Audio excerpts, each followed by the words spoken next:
बागेश्वर धाम जाने कौन है बागेश्वर धाम के धीरेन्द्र कृष्ण शास्त्री। क्या है मदिंद्र का इतिहास। बागेश्वर धाम यह बागेश्वर धाम मंदिर सालों पुराना है। 1986 में इस मंदिर का रेनोवेशन कराया गया था। इसके बाद 1987 के आसपास वहां पर एक संत का आगमन हुआ। बागेश्वर धाम न्यूज मध्य प्रदेश के बागेश्वर धाम सरकार की आजकल खूब चर्चा हो रही है।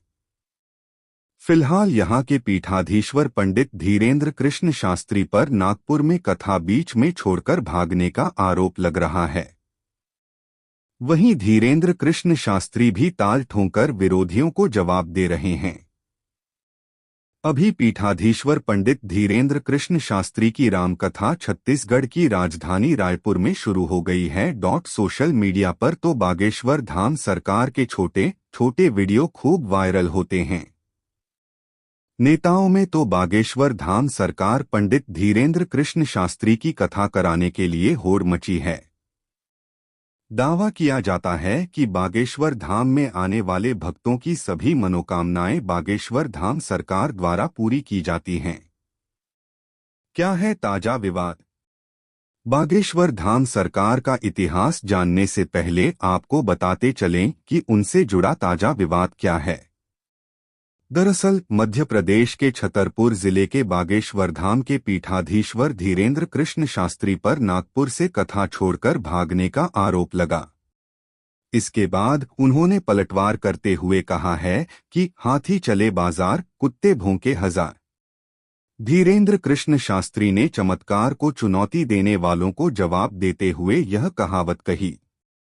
नागपुर में कथा कर बागेश्वर धाम लौटे धीरेन्द्र कृष्ण शास्त्री ने आगे कहा, हम सालों से बोल रहे हैं कि न हम कोई चमत्कारी हैं न हम कोई गुरु हैं। हम बागेश्वर धाम सरकार बालाजी 11 के सेवक हैं। पैगा रैंक टॉप स्पा प्लेटफॉर्म पहले भी सुर्खियों में रहे हैं धीरेन्द्र कृष्ण शास्त्री। दरअसल नागपुर की अंधश्रद्धा निर्मूलन समिति ने आरोप लगाया था कि धीरेन्द्र कृष्ण शास्त्री ने चमत्कार का दावा करके कानून का उल्लंघन किया है। खबरों में कहा जा रहा है कि 11 जनवरी को यह कथा संपन्न हो गई, जबकि इसकी अंतिम तारीख 13 जनवरी थी। इसकी वजह नागपुर की अंधश्रद्धा उन्मूलन समिति का चैलेंज बताया जा रहा है। वैसे इसके पहले भी वो अपने बयानों के लेकर चर्चा में रहे हैं।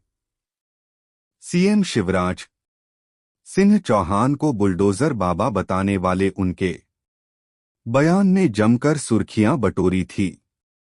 बीजेपी विधायक प्रीतम सिंह लोधी के ब्राह्मणों पर दिए बयान का भी उन्होंने जमकर प्रतिकार किया था। गौरतलब है कि मध्य प्रदेश के छतरपुर जिले में एक तीर्थ स्थित है जिसे बागेश्वर धाम सरकार के नाम से जाना जाता है। बागेश्वर धाम बालाजी को समर्पित भगवान का मंदिर है। इस प्रसिद्ध मंदिर में रधाम महाराज के दर्शन के लिए देश के कोने से हजारों की संख्या में लोग आते हैं। बागेश्वर धाम का इतिहास कहा जाता है कि यह मंदिर सालों पुराना है। 1986 में इस मंदिर का रेनोवेशन कराया गया था। इसके बाद 1987 के आसपास वहां पर एक संत का आगमन हुआ जिनको बब्बाजी सेतुलाल जी महाराज के नाम से जाना जाता था। इनको भगवान दास जी महाराज के नाम से भी जाना जाता था। इसके बाद 1989 के समय बाबाजी द्वारा बागेश्वर धाम में एक विशाल महायज्ञ का आयोजन किया गया। 2012 में बागेश्वर धाम की सिद्धपीठ पर श्रद्धालुओं की समस्याओं के निवारण के लिए दरबार का शुभारंभ हुआ। इस प्रकार धीरे धीरे बागेश्वर धाम के भक्तगण जुड़ने लगे। बागेश्वर धाम में लोगों की समस्याओं का निवारण किया जाने लगा। बागेश्वर धाम जाने कौन है बागेश्वर धाम के धीरेन्द्र कृष्ण शास्त्री। क्या है मदिंद्र का इतिहास। ऐसे ही वीडियो के लिए चैनल को सब्सक्राइब करें और लाइक करें।